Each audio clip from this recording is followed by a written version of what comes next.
बिस्मिल्लाहिर्रहमानिर्रहीम। रब्बि इश्रह ली सदरी व यस्सिर ली अमरी वहलुल उक़दतम मिन लिसानी यफ़क़हू क़ौली। इंतहाई काबिल एहतराम नाज़रीन किराम, अस्सलाम वालेकुम। जैसा कि आप जानते हैं कि इससे कबल मैं आपके सामने amazing fact episode 1, amazing fact episode number 2 आपके सामने पेश कर चुका हूँ। आज मैं आपके लिए एक नया एपिसोड लाया हूँ जिसका नाम है अमेजिंग फैक्ट एपिसोड नंबर 3।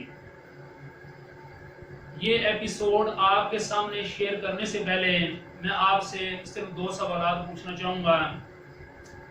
सवाल नंबर 1 ये है कि क्या आपने कभी सुना है कि किसी डेड बॉडी ने किसी जिंदा इंसान का गला घोंट के उसकी जान ले ली हो?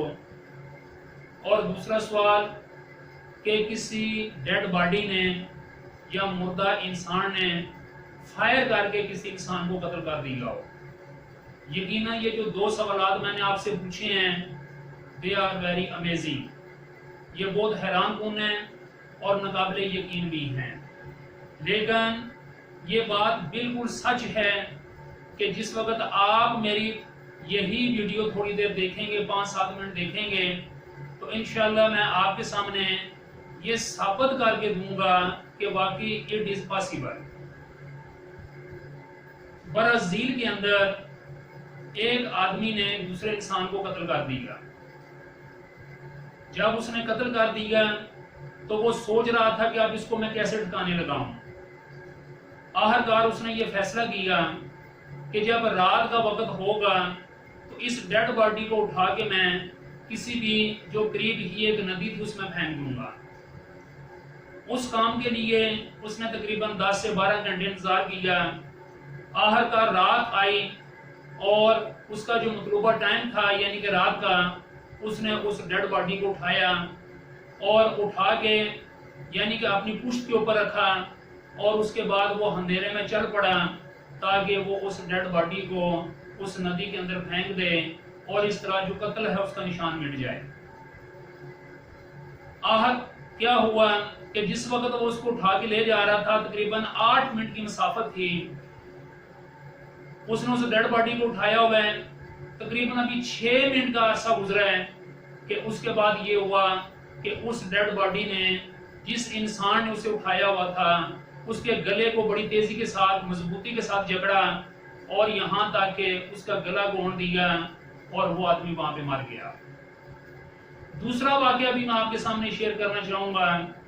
वो नेपाल के अंदर पेश आया कि वहां पे 2 डाकू के ग्रोह थे और उन्होंने आपस में उनका को मुकाबला हुआ। जिस वक्त मुकाबला हुआ तो पुलिस को इतला मिली और पुलिस सुबह के वक्त वहां पे जो डेथ सीन था, डेथ पॉइंट था, वहां पे पहुंची।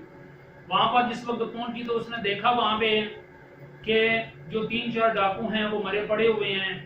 तो अभी वो उनको चेक कर रहे थे कि अचानक क्या हुआ कि एक जो डाकू है उसने गन से फायर किया और वहां पे जो पुलिस वाला है वो फायर उससे लगा, उसकी डेथ हो गई। अब आप ये सुन के हैरान होंगे कि वो जिस पुलिस वाले ने डेथ यानी कि वो फायर किया, तकरीबन उसकी 12 से 13 घंटे पहले वफात हो चुकी थी। अब ये जो दोनों मैंने आपके सामने ये वाकयात पेश किए हैं, ये दोनों हैरानकुन भी हैं और नाकाबिले यकीन भी हैं। लेकिन आप इनको यकीन में, मैं आपके कैसे यकीन में बदल सकता हूँ, उसके लिए जरा थोड़ा सा आपने कुछ चीजें हैं जो कि MBBS के जो स्टूडेंट्स हैं उनको मेडिकल ज्यूरिस्प्रूडेंस के हवाले से उसमें एक टॉपिक है जिसको मेडिकल की जुबान में, मेडिकल ज्यूरिस्प्रूडेंस के अंदर उसको कहते हैं राइगर मॉर्टस। राइगर RIGOR में, बल्कि ये व्हाइट बोर्ड पे लिखना चाहूंगा। Please look at the white board. RIGOR rigor, MORTIS rigor mortis. ये राइगर मॉर्टस क्या है, इससे मैं थोड़ा सा पहले आपको ये बताना चाहूंगा कि मेडिकल की जुबान में एक लफ्ज इस्तेमाल होता है सैनाटोलॉजी, THANATOLOGY।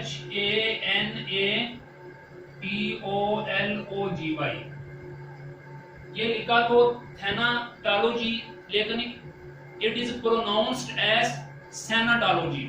इसको सैनाटोलॉजी पढ़ते हैं। सैनाटोलॉजी का मतलब होता है साइंटिफिक स्टडी ऑफ डेथ, यानी कोई भी जो मौत होती है उसका साइंसी मुतालिया इन ऑल इट्स एस्पेक्ट्स, यानी कि हर हवाले से उसका जो साइंसी मुतालिया है उसे सैनाटोलॉजी कहते हैं। इस सैनाटोलॉजी के अंदर यह बताया जाता है कि किसी भी इंसान की जो मौत होती है बेसिकली उसकी दो बड़े उसके स्टेज होते हैं। एक स्मैटिक डेथ होती है, जैसे इंसान का सांस बंद हुआ और उसके बाद इंसान मर गया, ये है स्मैटिक डेथ। एक दूसरी डेथ भी है कि इंसान जब मर जाता है उसके बाद उसके बहुत सारे ऑर्गन्स हैं, internal organs, external organs, voluntary organs और इनवॉलंटरी ऑर्गन्स, ये अपने एक खास वक्त के साथ मरते हैं, एकदम नहीं मरते। तो जिस वक्त कंप्लीट इंसान के जितने भी ऑर्गन्स हैं उनकी डेथ हो जाती है, that is called cellular death और मॉलिक्यूलर डेथ। उसको कहते हैं सेलुलर डेथ या इसे कहते हैं मॉलिक्यूलर डेथ।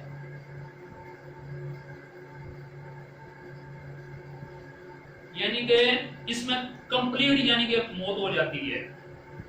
अब इसके अंदर एक स्टेज आता है which I would like to share with you, और अगर आप इस स्टेज को समझ लेंगे तो फिर जो मैंने आपको पहले दो वाकयात बताए हैं वो इंशाल्लाह क्लियर हो जाएंगे। ये राइगर का मतलब होता है स्टिफनेस, और ये मार्टस जो है इसका मतलब होता है डेथ।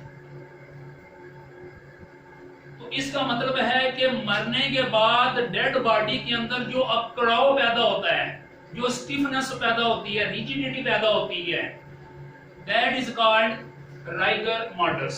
इसको राइगर मार्टस कहते हैं। तो ये नाजरीन जो मैं आपको बताना चाह रहा हूं कि सवाल ये पैदा होता है कि राइगर मार्टस बेसिकली क्या होता है, ये अकड़ाव क्यों पैदा होता है, ये थोड़ी सी मैं तशरीह करूंगा।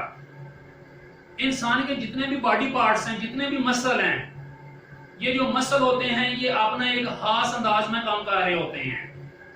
जब इन मसल्स को किसी वजह से ऑक्सीजन नहीं मिलती, एटीपी मॉलिक्यूल जो कि एडी यानी कि पी की शक्ल में एनर्जी यानी कि बन के मुख्तलिफ उज़लात को मसल्स को मुहैया होती है, उसका अमल तकरीबन रुक जाता है।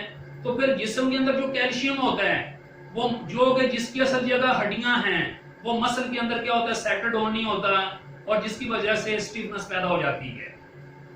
और ये स्टिफनेस कहां पे पैदा होती है? सबसे पहले जो अगर मैं ये कहूंगा जो राइगर मार्टस है, सबसे पहले ये आंख से स्टार्ट होता है, फिर उसके बाद मुख्तलिफ जिस्म के हिस्से वहां पे स्टार्ट होता है, फिर ये जो राइगर है ये पूरे जिस्म के अंदर चला जाता है, फिर यहाँ तक जो इंसान की उंगलियां हैं, जो टोज हैं, पांव की उंगलियां, सब तक यानी कि ये सरायत कर जाता है।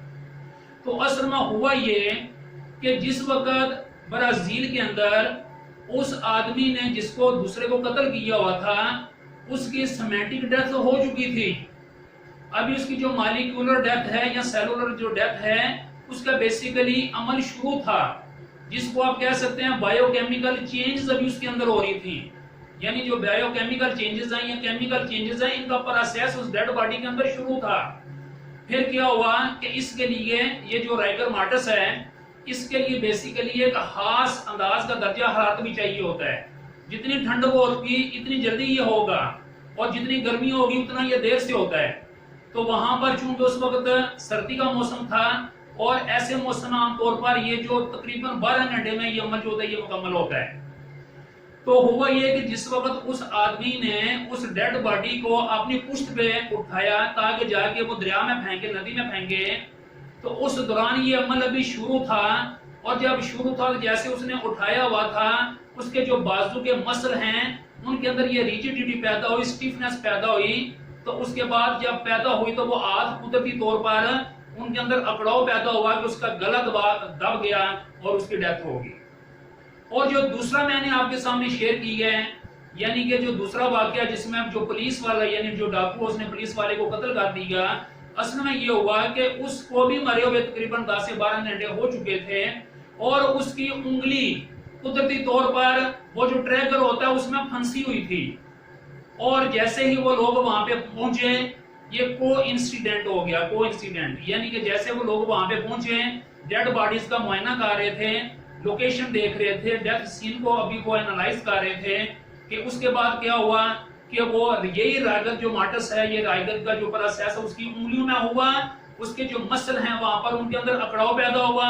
जैसे अकड़ाव पैदा हुआ तो जो ट्रैगर है उसको वो दब गया, और जो गोली है वो जाकर उस पुलिस वाले को लग गई। ये जो दो बड़े हैरानकुन वाकयात हैं, ये डेड बॉडीज की वजह से दुनिया में अभी तक हो चुके हैं। वैसे तो आपने ये सुना होगा कि डेड बॉडी देख के बंदे को डर लगता है, लेकिन ये वाकई अमली तौर पर ऐसा हो चुका है। तो आज मेरी ये ख्वाहिश थी कि मैं आपके सामने जो अमेजिंग फैक्ट एपिसोड लेके जाऊं, वो भी आपके लिए हैरानकुन हो। मुझे कभी उम्मीद है कि मेरा एपिसोड नंबर 1, 2 और ये जो 3 जो है आपको पसंद आएगा। इंशाल्लाह 1-2 दिन तक आपके सामने जो है वो भी मैं शेयर करूंगा। आपसे मेरी गुजारिश है, अगर आप चाहते हैं कि मैं इस तरह की वीडियोस आपके सामने शेयर करता रहूं, तो मुझे आप ये जो मेरा चैनल है इसको सब्सक्राइब कर दें। असल में जब आप इस वीडियो को ओपन करते हैं, वहां पर लिखा होगा नायाब पॉइंट, तो वहां पे रेड कलर में सब्सक्राइब लिखा होता है, उसको आपने यानी कि प्रेस कर देना है। और इंशाल्लाह आइंदा मेरी वीडियोस, ये मेरी 101 वीडियोस अमेजिंग फैक्ट के हवाले से बनाना मतलूब है इंशाल्लाह, और मेरा इरादा है, मुझे कभी उम्मीद है कि इंशाल्लाह मैं अपने इस इरादे में पूरा उतरूंगा, और मैं हर तीसरे दिन चौथे दिन आपको एक नई वीडियो अमेजिंग फैक्ट के साथ इंट्रोड्यूस कराता रहूंगा। इसके अलावा वैसे अगर आप मेरा नायाब ये पॉइंट देखें, तो इसके अंदर एजुकेशन के हवाले से, एजुकेशन इन पाकिस्तान, फिलॉसफी के हवाले से, और भी मिसाल के तौर पर इंग्लिश के हवाले से, अभी मैं एक इंग्लिश का सिलसिला भी शुरू करने वाला हूं कि जिन लोगों की इंग्लिश बहुत कमजोर है, वो इंग्लिश नहीं बोल सकते, तो उनके लिए भी ग्रामेटिकली ग्रामर क्या चीज है, ग्रामर के जितने रूल्स हैं, और इसके अलावा स्पीकिंग इंग्लिश के हवाले से भी मैं एक इसी नायाब पॉइंट के अंदर वो भी एक सिलसिला शुरू करने वाला हूं। मेरी आपसे रिक्वेस्ट है कि मुझे आपका तामन चाहिए, मैं इंशाल्लाह आपको बेहतरीन प्रोडक्ट दूंगा। Thank you very much for listening. अल्लाह हाफिज़।